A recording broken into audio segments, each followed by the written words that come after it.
நம்ம இப்போ இலக்கண குறிப்பு பார்க்க போகிறோம்.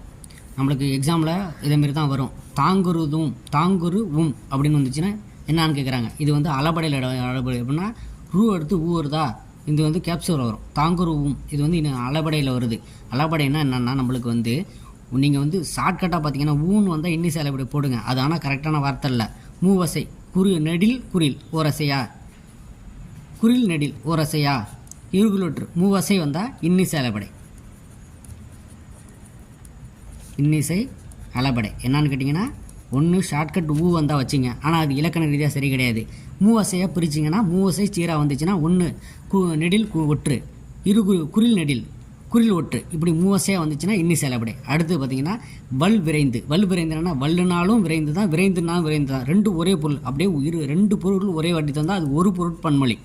அதாவது இரண்டு பொருளை உங்களுக்கு ஒரே வாட்டி தந்துச்சுன்னா அது ஒரு பொருட்பன்மொழின்னு சொல்லுவாங்க.